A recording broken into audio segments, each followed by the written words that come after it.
여러분 혹시 엘리야 신드롬이라는 표현 들어보신 적 있으십니까? 치열하게 달려서 목표를 이루고 난 뒤에 오히려 극심한 무기력과 허무 또 때로는 이 우울에 빠지는 상태를 가리킬 때 이 엘리야 신드롬이라는 표현을 쓰는데요. 수험생들은 대학 입시 끝난 이후에 운동선수들은 큰 경기 끝난 이후에 직장인들은 오랫동안 준비했던 이 프로젝트를 끝낸 이후에 오히려 이 깊은 허무감과 무기력함에 빠지는 경우들이 있다고 그래요. 마이클 펠프스라는 미국의 유명한 수영 선수 있습니다. 굉장한 전설 같은 선수인데 올림픽에서 이 선수가 딴 금메달 숫자만 23개입니다. 제가 보니까 자료를 보니까 수영 선수로는 올림픽에서 금메달을 이 사람만큼 딴 사람이 없는 거예요. 그런 그도 올림픽에서 이 금메달을 딴 이후에요. 심한 우울을 겪고 자살 충동까지 있었다라고 그렇게 인터뷰한 기사를 제가 본 적이 있습니다. 이 엘리야 신드롬이라는 말이 이제 오늘 본문에 나오는 엘리야에게서 나온 표현이거든요. 우리가 잘 아는 것처럼 이 앞에 열왕기상 18장에 보면 엘리야는 갈멜산 위에서 바알 선지자 450명과 맞서 가지고요. 누가 진짜 신인지를 가리는 싸움을 합니다. 그리고 하늘에서 불이 내려오는 엄청난 하나님의 이 역사를 경험을 하죠. 그때 그 자리에서 그 하늘에서 불이 내려오는 이 엄청난 역사를 보고 나서 이스라엘 백성들이 어떻게 반응하는지가 성경에 나오는데요. 여기 18장 39절 보시면 모든 백성이 보고 엎드려 말하되 뭐라고 했다고요? 여호와 그는 하나님이시로다. 여호와 그는 하나님이시로다. 아멘. 예, 제가 종종 말씀드리지만 성경에 똑같은 말이 이렇게 반복하고 있는 건요. 정말 강조하고 있는 겁니다. 그 자리에 있었다면 뭐 누구라도 그렇지 않았겠습니까? 왜 엄청난 장면을 보거나 경험을 하게 될 때 우리가 전율이 인다, 그리고 막 소름 돋는다 이런 얘기 하잖아요. 아마 그 자리에 있던 이스라엘 백성들이 그랬을 거고요. 이렇게 고백을 했을 겁니다. 그리고 그 자리에 있던 이 바알의 선지자들을 다 잡아 죽이죠.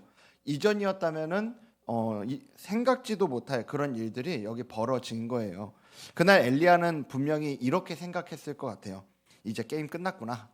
이스라엘은 완전히 하나님 앞으로 돌아오고 이제 모든 게 달라지겠구나. 이런 생각을 했을 것 같습니다.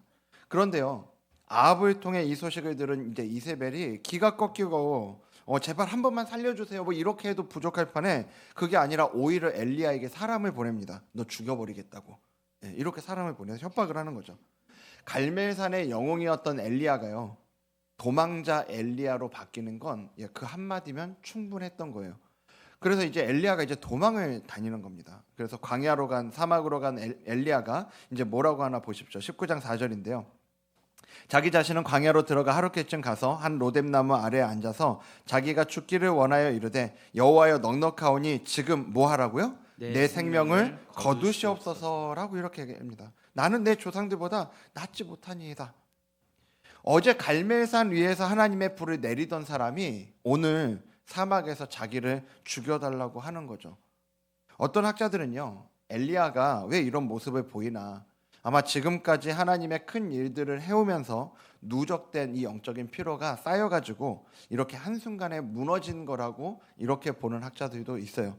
왜 그 피로골절이라는 거 있죠? 한 번에 충격 받아서 뼈가 이렇게 부러지는 게 아니라 가벼운 자극이나 압박이 특정 부위에 반복적으로 누적이 되다 보면은 이 실금이 가는 겁니다. 미세골절이 생기는 경우가 피로골절이라고 하는데 여기 엘리야가 영적으로 피로골절이 심하게 온 거죠. 예. 물론 그런 부분도 있을 것 같습니다. 그런데요, 정말 그것만일까요? 엘리야가 정말 이런 영적인 피로가 누적되었기 때문에만 이런 모습을 보여주는 걸까요? 오늘 말씀을 준비하면서 보니까요. 오늘 엘리야가 보여주는 모습의 원인은 그것보다 더 근본적이고 결정적인 게 있더라고요. 바로 무너진 기대요. 왜 아무것도 안 바뀌냐는 거예요. 분명 하나님 일하셨잖아요. 특히 이 갈멜산 위에서 이스라엘 백성들과 함께 경험한 이 하나님의 역사요. 여러분 이런 일이 그 갈멜산 위에서 있었던 이런 일이 이스라엘 역사에 몇 번이나 있었을 것 같습니까? 물론 이와 비슷한 하나님의 엄청난 능력은 뭐 출애굽 때도 그렇고 몇 번 나오죠. 근데 이런 경우는 한 번이에요. 기도했더니 하늘에서 불이 내렸다? 이런 엄청난 역사는 성경 다 뒤져봐도 여기 한 번 나옵니다. 그럼 이제 뭔가 더 대단한 일이 일어나겠다 기대가 되지 않겠냐고요. 그런데 아닌 거예요. 엘리야가 기대했던 방식으로 일이 흘러가지 않는 거죠. 내가 이렇게까지 했는데 왜 아직도 달라지지 않고 아직도 그대로냐는 거죠. 이런 엘리야의 마음을 그대로 보여주는 게 이제 오늘 본문 시작하는 하나님과 엘리야의 대화인데요. 오늘 본문 시작하는 9절 말씀에 보면 엘리야가 그곳 굴에 들어가 거기서 머무르더니 여호와의 말씀이 그에게 임하여 이르시되 뭐라고 하셨다고요? 엘리야야, 내가 어찌하여 여기 있느냐. 지금 엘리야가 동굴 속에 들어가 있는데요. 그에게 하나님의 말씀이 임하는 겁니다. 너 여기 왜 있냐? 이렇게 하나님 말씀하시는데요.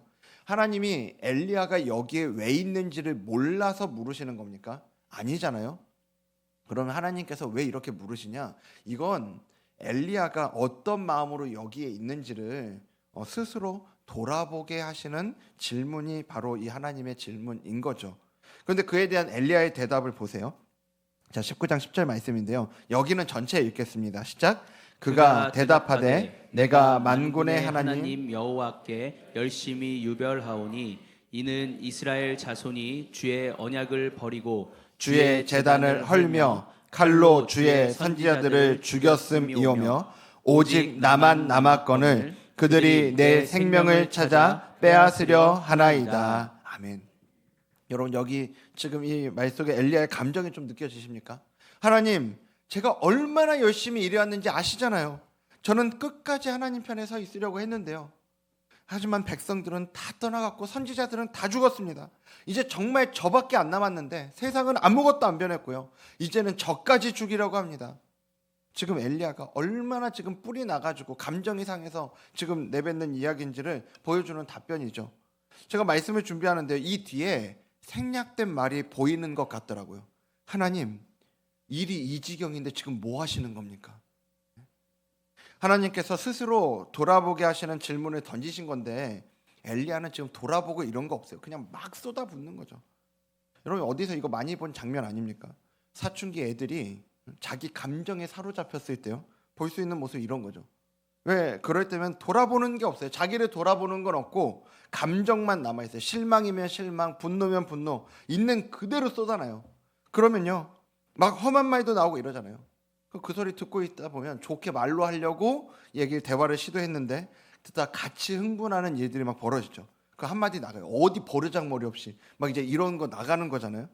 제가 볼 때 여기 엘리야도 하나님께서 한번 그렇게 제압을 해주셔야 할 것 같지 않습니까? 야, 너 무슨 말을 그렇게 하냐? 야, 그리고 갈멜산 위에서 불은 네가 내렸냐 내가 내렸지? 예, 뭐 이런 거 하면 엘리야도 꼼짝말 아니냐고요. 그런데 안 그러세요. 그리고 그를 동굴 밖으로 데리고 나가세요. 그리고 대단한 시연회를 열어주시는데요. 산을 쪼개고 바위를 부수는 폭풍이 지나가고요. 땅이 울렁거리는 지진이 일어나고요. 그리고 모든 것을 삼킬 듯한 이 불이 눈앞을 지나가요. 이 화려하고 장엄한 장면들을 보면서 엘리야는 또 기대했을지 모릅니다. 그렇죠, 하나님, 이거죠. 하나님 이런 분이시잖아요.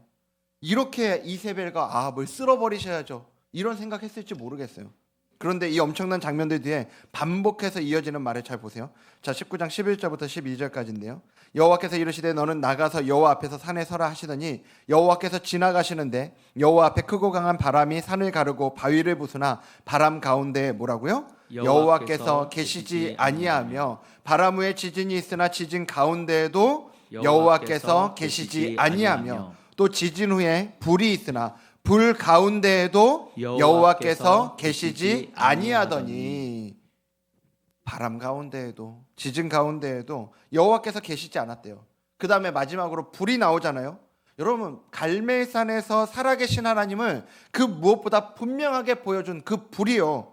그런데요, 그 불 가운데에도 하나님께서 계시지 않았대요. 그리고 그렇게 화려하고 강력한 현상들이 지나간 후에 세미한 소리가 있었다고 성경은 기록합니다.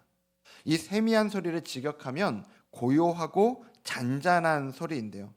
우리가 보통 이 말씀 이렇게 보면서요, 하나님은 강력한 능력으로 나타나시지 않고 세미한 음성으로 나타나시는 분이니까 여러분 큐티 하셔야 됩니다. 이렇게 우리가 얘기 많이 하거든요.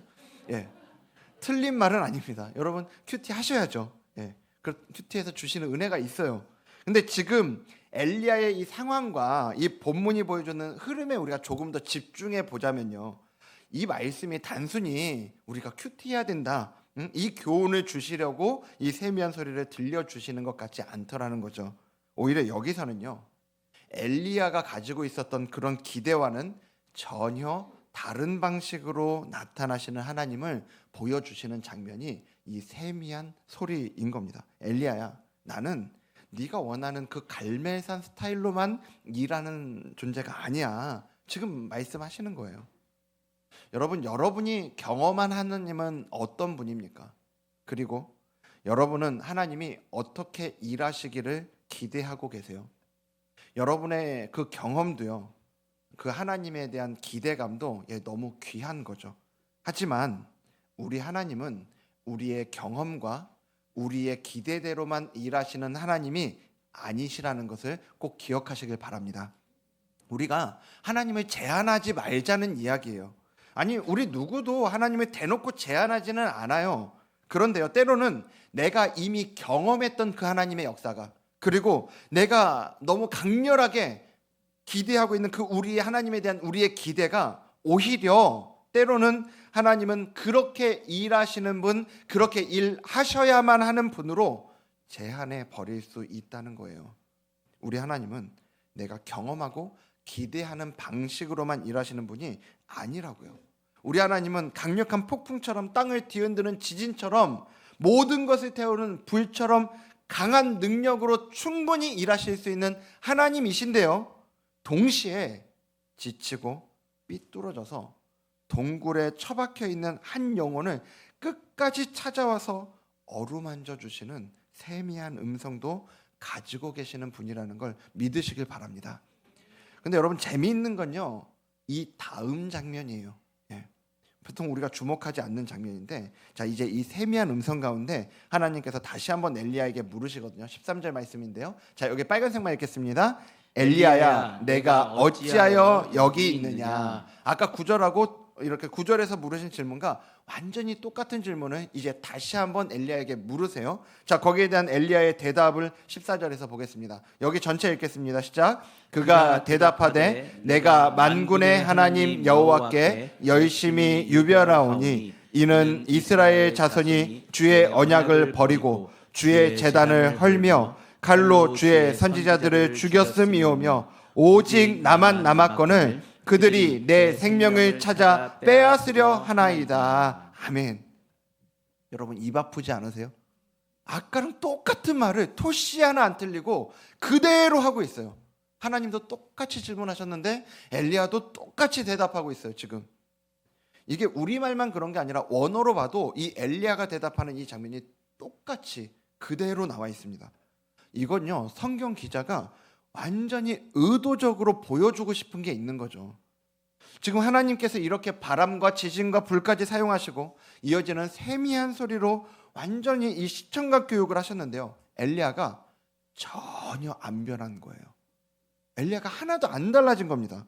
그는 여전히 뿔이 나 있고 여전히 내 열심만 알아달라고 하나님께 징징대고 있는 거예요. 근데 여러분, 이 모습이요, 우리가 많이 보는 모습 아니냐고요. 말씀을 듣고도 또 같은 걱정을 반복하고 있는, 기도하고도 또 같은 문제 앞에서 무너져 버리는, 은혜를 경험했는데도 또 금방 현실에 눌려버리는 우리의 모습이요. 분명 하나님께서 역사하셨는데요, 내가 기대한 방식으로 현실이 바뀌지 않고 움직이지 않으면 어느 순간 다시 실망하고 다시 낙심하는 거죠. 오늘 엘리야의 모습이 그런 우리의 모습과 너무 닮아 있지 않습니까? 제가 그래서 이 엘리야의 모습을 이렇게 보고 있는데 엘리야가 너무너무 인간적으로 보이는 거예요. 하나님이 이렇게까지 말씀하시는데도 그는 여전히 자기 감정 안에만 갇혀 있어요. 여전히 나만 남았다고, 세상은 안 변했다고, 난 너무나 억울하다고, 그러고 지금 하나님한테 하소연하는 거죠. 근데 여러분, 여기서 진짜 중요한 건요, 그런 엘리야가 아니라 그런 그에 대해서 하나님이 어떻게 반응하고 계시냐는 거예요. 지금 엘리야가 하는 말이 다 맞는 말입니까? 지금 2번이나 반복해서 토시 하나 안 틀리고 하는 이 말이 다 맞는 말이에요? 여러분, 잘 생각해 보세요. 이스라엘 백성들이 다 돌아섰다고 그랬어요. 다 하나님을 버렸다고 그랬어요. 근데 갈멜산에서 엘리야 혼자 바알 선지자들 때려 잡은 겁니까? 그때 바알 선지자들 잡을 때요, 백성들이 같이 했다고요. 이세벨이 사람 보내서 너 죽여버린다 이랬는데, 그래서 가는 곳마다 이스라엘 사람들이 엘리야 죽이겠다고 쫓아오고 있습니까? 아니잖아요. 지금 엘리야는요, 자기 감정과 자기 세계에 빠져가지고 사실 그대로를, 팩트 그대로 받아들이는 게 아니라 자기를 둘러싼 이 상황들을 다 왜곡시키고 있는 거예요. 지금 우리가 이런 걸 전문 용어로 헛소리라고 그러거든요. 예? 그런데요, 하나님이 그 헛소리를 반복하는 엘리야한테요, 야, 또 그 소리냐? 그만 좀 해라. 너 정신 좀 안 차릴래? 안 그러시잖아요. 엘리야의 이 반복된 자기 한탄 뒤에 하나님께서 그 다음에 뭐라고 하시는지 보세요. 15절 16절인데, 자, 여호와께서 그에게 이르시되, 빨간색만요, 너는 내 길을 돌이켜. 예, 내 길을 돌이켜서 이제 가라, 이제 그런 건데, 그러면서 하사엘에게 기름을 부어서 아람의 왕이 되게 하고, 예후에게 기름을 부어서 이스라엘의 왕이 되게 하고, 엘리사에게 기름을 부어 너를 대신하여 선지자가 되게 해라 라고 말씀을 하세요. 오히려 하나님은 그 엘리야에게 다시 한번 말씀하시면서 이렇게 사명을 맡기시는 거죠. 근데 여기 15절, 다시 15절 보여주시면 아까 우리가 읽었던 너는 내 길을 돌이켜라고 말씀하고 계시는데, 여기 돌이켜에 사용된 단어가 히브리어로 슈브라는 단어거든요. 단순히 이게 방향을 바꾸다라는 의미만 갖고 있는 게 아니라 다시 돌아오게 하다, 회복시키다, 다시 세우다 라는 의미를 갖고 있는 단어가 이 슈브예요. 제가 전에도 몇 번 말씀드린 적이 있는데, 대표적으로 사용되는 이 슈브가 시편 23편에 내 영혼을 소생시키시고 할 때 나오는 단어가 이 슈브라고요. 여기서 중요한 건요, 하나님이 엘리야를 완벽하게 회복시켜 놓으신 다음에, 다 괜찮게 만들어 놓으신 다음에 그를 보내시는 게 아니라는 거예요. 지금 엘리야가 안 변했다니까요. 안 달라졌다고요. 여전히 부족하고 여전히 흔들리고 여전히 자기 생각 안에 갇혀 있어요. 그런데 하나님은 그런 엘리야를 이제 제 다 회복하면 그때 써야 되겠다 하지 않으시고요. 그 상태 그대로 다시 하나님의 길 위에 세우신다고요. 왜냐하면 하나님은 우리 인생을 완벽하게 회복된 사람들만 움직이는 그러한 길 위에 세우시는 분이 아니고요. 부족하고 흔들리지만 그런 우리지만 그런 우리와 동행하시면서, 그런 우리와 함께 하시면서 길 위에서 회복시키시는 분이 우리 하나님이시기 때문에 그렇습니다. 우리는 자꾸 이렇게 생각해요. 내가 완전히 괜찮아져야 된다고, 내가 완전히 회복되어야 되고, 내 믿음의 수준도 지금 이 수준이 아니라 더 나은 수준이 되어야만, 그래야 하나님이 그때 가서야 나를 통해서 뭔가 하실 것 같고, 그래야 나도 그렇게 할 수 있는 자격이 생기는 것 같은 그런 생각 가운데 우리가 살아갑니다. 그런데 하나님은 오늘 엘리야에게 다 회복하면 가라고 하지 않으시잖아요. 그래도 다시 가자. 여전히 흔들리고 너 여전히 불안하지만 그래도 다시 같이 가자 하시는 거예요. 여러분, 엘리야가 완벽한 상태로 호렙산을 내려가지 않았다는 걸 기억하셔야 됩니다. 하나님은 그런 엘리야와 계속 동행하시면서 그의 삶을 통해 여전히 그 하나님의 일들을 앞으로 행해 가신다는 걸 우리가 기억하셨으면 좋겠습니다. 제가 말씀을 준비하면서요, 하나님이 저를 데리고 오셨던 이 시간들이 생각이 나더라고요. 제가 지난주에 그 영적 상상력 말씀드렸잖아요. 사역하면서 그 상상력을 가지고 달려가는 시간들이 많았거든요. 그런데 그렇게 기대를 가지고 나아가다가 현실이 내 기대처럼 바로 움직이지 않으면 왜 낙심이 안 되겠어요? 이전에 제가 청년 사역을 할 때 제가 말씀드린 적이 있습니다. 너무 어려웠던 그 공동체를 간 적이 있다고 말씀드린 적이 있는데요. 제가 그때 거기서 사역하면서 가장 힘들었던 시간이 생각해 보니까 언제였냐면요, 수련회 다녀온 다음이었어요. 청년들을 어떻게든 추슬러 가지고 수련회를 갔는데요. 갈멜산에 뭐 불이 내리는 이런 정도는 아니어도 그래도 청년들과 함께 뜨겁게 기도하면서 함께 울면서 그 공동체에 주시는 은혜를 경험하는 그 수련회의 자리였거든요. 제가 무슨 생각했겠냐고요. 이제 됐다. 이제 됐겠다. 그러고 돌아왔어요. 웬걸요? 원상복귀. 다시 돌아가는 거예요. 그때 마음이 참 어렵더라고요. 자신이 없고요. 너무너무 숨고 싶은 거죠. 그런데 그때 하나님이 저를 데리고 가신 방식이 딱 이래요. 다시 갈멜산에 그 불같은 불 내려주시면서 막 청년부 뒤집어 놓으시고 안 그러시고요. 한 주 한 주 이 세미한 음성 같은 말씀 주시면서요. 정말 꾸역꾸역 데리고 가셨어요. 그리고 그 시간이 그 어느 때보다 저를 회복을 넘어서 성장하게 하시는 그러한 시간이더라고요. 하나님은 한 번의 어떤 뜨거운 이벤트보다 사람을 끝까지 붙들어서 변화시키는 일을 하고 계셨던 거죠. 그리고 그 시간 동안 가장 많이 만져지고 가장 많이 깨어졌던 사람이 저 청년들이 아니고요. 저 자신이었던 것 같아요. 감사하게도 그 시간을 그렇게 버티면서 저뿐만 아니라 하나님이 그 청년들도 시간은 걸렸지만 그렇게 만지시고 회복시켜 가시는 하나님을 경험하게 하시더라고요. 여러분 지금도 그렇습니다. 지금도 우리 교회에서 이 4년 동안요 꿈을 꾼다니까요.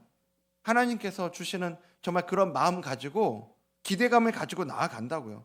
근데 그렇게 꿈꾸고 그렇게 나아가면서 하나님께서 그것들을 보여주시는 자리도 있지만 그 기대만큼 달라지지 않는 모습을 보여주시는 경우가 왜 없겠냐고요.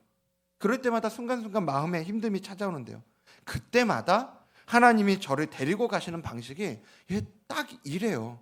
그때마다 세미한 음성으로 저는 그랬으면 좋겠어요. 불이 좀 내렸으면 좋겠어요. 불이 떨어져 가지고 한 번에 뭐가 좀 달라지면 좋겠어요. 잘 안 그러시는 것 같아요. 그리고 세미한 음성으로 그 걸음걸음을 데려가시는 거죠. 하나님은 엘리야에게도 그런 일을 하고 계시는 겁니다. 갈멜산의 영웅으로만 남게 하시는 게 아니라요. 무너지고 흔들리는 이 시간을 지나가면서 그렇게 하나님을 더 깊이 알아가게 하시고 하나님 앞에서 더 빚어가시는 그런 하나님의 역사가 있는 거예요. 그리고 하나님은 거기서 끝내지 않으세요. 자, 그렇게 가라고 하셨는데요. 하나님께서 다시 돌아가야 할 길을 보여주신 다음에 한 말씀을 더 하시는데 오늘 보면 마지막 18절 말씀입니다. 18절에 보시면 우리 여기 전체 읽겠습니다. 시작. 그러나 내가 이스라엘 가운데에 7,000명을 남기리니 다 바알에게 무릎을 꿇지 아니하고 다 바알에게 입맞추지 아니한 자니라. 아멘. 여러분 엘리야가 계속 투덜댄 게 뭐예요? 반복해서 투덜댄 게 뭡니까? 나만 남았다는 거 아니에요? 하나님 나밖에 없잖아요. 이거예요. 그런 그에게 하나님 말씀하시는 거죠. 엘리야야, 너 혼자 아니야. 네가 못 봐서 그렇지 내가 7,000명이나 남겨놨어. 여러분 잘 보세요. 7,000명이나 있어가 아니고요. 7,000명을 남겨놨다라고 말씀하세요. 누가요? 하나님이요. 하나님이 남겨두신 거예요. 엘리야가 자기 동굴 속에 틀어박혀 가지고요. 나 혼자만 남았다고 이제는 끝이라고 그렇게 헛소리를 늘어놓는 그 순간에도 그 눈에 하나님의 일하심이 전혀 보이지 않았던 그 순간에도요. 하나님은 단 한순간도 쉬지 않으시고 그분의 역사를 이뤄가고 계셨다는 겁니다. 엘리야가 기대했던 건요. 갈멜산에서의 화끈한 한 방으로 이스라엘이 뒤집어지는 이런 즉각적인 승리를 원했겠죠. 하지만 하나님의 방식과 하나님의 스케일은 완전히 다르셨다는 겁니다. 하나님은 위대한 이 한 사람을 통해서 한 번의 이벤트로 뒤집어 놓지 않으셨고요. 엘리야에게 다시금 맡기신 사명도 잘 보시면 전부 사람을 세우라는 거 아니에요. 하사엘을 세우고 예후를 세우고 엘리사를 세워라. 하나님은 그렇게 세대를 넘어서 사람을 세우고 공동체를 보존하시면서 훨씬 더 길고 깊게 일하고 계시는 거죠. 여러분 우리도 그럴 때 있습니다. 기도도 해보고 내 나름대로 몸부림도 쳐봤는데요. 현실이 내가 기대한 것만큼 달라지지 않으면요. 그 순간에 우리의 시야가 꽉 막혀버려요. 그러면서 하나님 도대체 뭐 하시는 거냐고 그 원망과 불평이 막 터져 나오기도 하거든요. 여러분 그렇게 하나님이 내 방식과 내 생각대로 내가 생각하는 때에 일하시지 않는 것 같아서 답답한 분 계세요. 그렇다면 기억하시면 좋겠습니다. 하나님이 지금 일하시지 않는 게 아니고요. 지금 하나님은 내가 볼 수 있는 것보다 훨씬 넓게, 훨씬 깊고, 훨씬 크게 일하고 계시는 중이라는 거예요. 여러분 왜 지구가 움직이고 있는데 지구가 움직이고 있는 거는 아무도 못 느낀다 하잖아요. 저렇게 큰 우주는 저렇게 크지만 오히려 너무나 크기 때문에 우리 눈에 안 들어온다 하잖아요. 우리 하나님은 그렇게 일하실 수 있는 분이라는 걸 믿으시길 바랍니다. 말씀을 정리하면서요, 제가 말씀을 준비하기 전에는요, 오늘 본문이 지친 엘리야의 이야기로 보였는데요, 말씀을 준비하면서 오히려 계속해서 보게 되는 건 그 지쳐 있는 엘리야가 아니고요, 본문이 계속 보여주는 게 뭐냐, 지쳐 쓰러진 엘리야에게 떡과 물을 주시고 팩트까지 왜곡해 가면서 헛소리를 늘어놓는 엘리야와 끊임없이 대화하시고 완전히 회복되지 않은 그에게 슈브, 다시 일으키는 은혜 가운데 사명을 맡기시고 그가 모르는 곳에서도 이미 자기 백성 7천 명을 남겨두고 계셨던 바로 그 포기하지 않는 하나님, 포기하지 않으시고 일하고 계시는 그 하나님을 본문은 우리에게 계속해서 보여주는 거죠. 여러분, 삶의 무거운 현실 앞에, 지독한 영적 무기력 앞에 갇혀서 마음속으로 이제 정말 끝이라고, 더는 못 가겠다, 그렇게 말하고 싶은 분 계시다면요, 여러분 이 시간에 내 들끓는 기대를 조금 내려놓으셨으면 좋겠습니다. 내가 원하는 방식, 내가 바라는 기대 잠깐 내려놓으시고요, 폭풍이 지나간 자리, 그 고요함 속에서 들려오는 주님의 세미한 음성에 귀를 기울이시는 시간 되시길 간절히 소망합니다. 우리가 끝이라고 생각하는, 바로 끝이라고 말하는 바로 그 순간에도요, 주님은 우리를 포기하지 않으시고 여전히 일하고 계심을 믿으시길 바랍니다. 지금 내가 보고 내가 생각할 때 끝인 것 같아 보여도요, 우리가 절대로 포기하지 않아야 되는 이유는 바로 여기에 있는 거죠. 내 눈에 아무것도 달라진 게 없어 보여도 하나님이 나를 포기하지 않으셨고요, 하나님은 여전히 일하고 계시기 때문입니다. 그 선하신 하나님, 신실하신 하나님을 신뢰함으로 절망과 낙심의 동굴을 걸어나와 다시 한번 주님과 함께 나아가는 이 믿음의 길을 걸어가는 저와 여러분 되기를 주님 이름으로 축복합니다. 오늘 말씀을 기억하면서요, 우리 함께 찬양하기 원하는데요, 나는 일어섭니다 라는 찬양입니다. 어둠 속에 아무것도 보이지 않아도요, 주님의 약속을 잊을 때에도 우리 주님이 붙들어 주시기 때문에 버틸 수 있는 그 삶, 절망 중에 무엇 하나 들리지 않아도 마치 내 삶 가운데 예수님의 능력이 보이지 않는 것 같고 힘을 잃어가는 것처럼 보여도 주님의 자녀이기 때문에 하나님의 일하심을 신뢰하며 예배하는 삶, 그것이 바로 우리 주님이 우리에게 원하시는 삶이라는 걸 기대하면서 그렇게 바라보면서 함께 자리에서 일어나서 찬양하며 나아가도록 하겠습니다. 함께 찬양합니다. 어둠 속에 아무것도 보이지 않아도 주님의 약속을 잊을 때에도 우리 주님이 붙들어 주시기에 주가 버텨내는 삶, 우리 주님이 원하는 삶입니다. 절망 중에 무엇 하나 들리지 않아도 예수의 능력이 힘을 잃어가는 것처럼 느껴질 바로 그때에도 주의 자녀이기에 예배하는 삶, 주가 원하는 삶, 그래서 우리는 그 믿음의 고백으로 이렇게 선포합니다. 나는 일어섭니다. 더 이상 내 삶에 아픔이 아프게 두지 않겠습니다. 나는 예배합니다. 내게 약속하신 그 자리로 다시 한번 나아갑니다. 다시 한번 우리 처음부터 찬양하겠습니다. 어둠 속에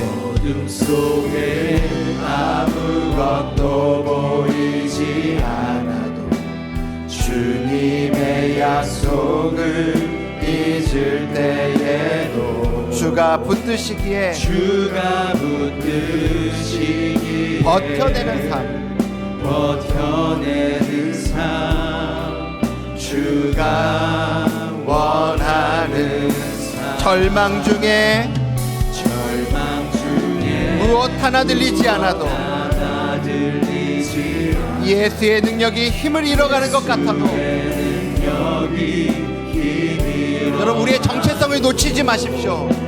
주의 자녀이기에 주님을 예배하는 삶, 우리 주님이 원하는 삶입니다. 그 예배의 자리에서 우리는 이렇게 선포합니다.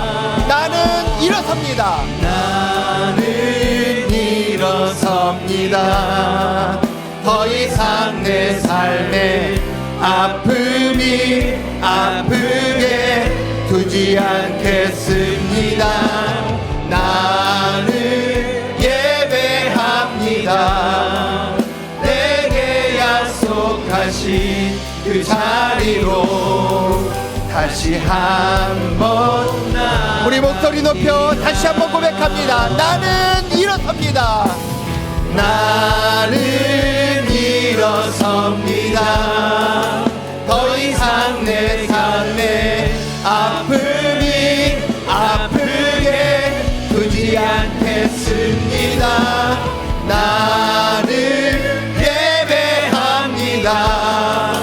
내게 약속하신 그 자리로 다시 한번 나가. 우리 마지막으로 믿음의 두 손을 들고 나는 일어섭니다. 나는 일어섭니다. 더 이상 내 삶에 아픔이 이것이 우리의 믿음의 선포입니다. 나는 예배합니다. 나는 예배합니다. 내게 약속하신 그 자리로 다시 한번 나아갑니다. 아멘. 우리 이 시간 말씀을 기억하며 함께 기도의 자리로 나아가기 원하는데요. 여러분 불을 기대하셨습니까? 지진을 기대하셨어요? 모든 걸 다 부숴버리는 그 폭풍을 기대하셨습니까? 근데 그게 안 보이세요? 여러분 그렇다면 기억하세요. 지금 내 눈에 안 보이지만 내가 볼 수 있는 것보다 훨씬 더 하나님이 크게 일하고 계시는 시간인 줄로 믿으시길 바랍니다. 이 시간 우리가 좀 그 믿음의 고백을 주님 앞에 올려드리길 원합니다. 하나님, 자꾸 저는 제 눈에 안 보이면 제 방식대로, 제 생각대로, 제 계산만큼 하나님이 일하시지 않는 것 같으면 하나님 원망이 터져 나옵니다. 하나님 자꾸 하나님 안 계신 것 같고 하나님 일하시지 않는 것 같습니다. 하지만 하나님 이 시간 내가 흔들리는 그 자리 가운데 다시 나를 붙들어 주시는, 끝까지 나를 포기하지 않으시는 하나님의 신실하심에 기대어 이 시간 다시 한번 주님 앞에 나아갑니다. 주님, 다시 한번 일어서겠습니다. 내 삶 가운데 내가 기대한 만큼 일하시지 않는 것 같기 때문에 내 삶에 찾아온 이 아픔을 아프게 내버려 두지 않겠습니다. 주님, 다시 한번 주님 붙잡으며 나아가길 원하오니 이 시간 우리의 마음을 사로잡아 주시옵소서. 이 시간 그 주님의 붙들어 주심을 의지하며 우리 그렇게 붙들어 주신 주님을 기대하며 주님 한번 부르짖고 기도하겠습니다. 주여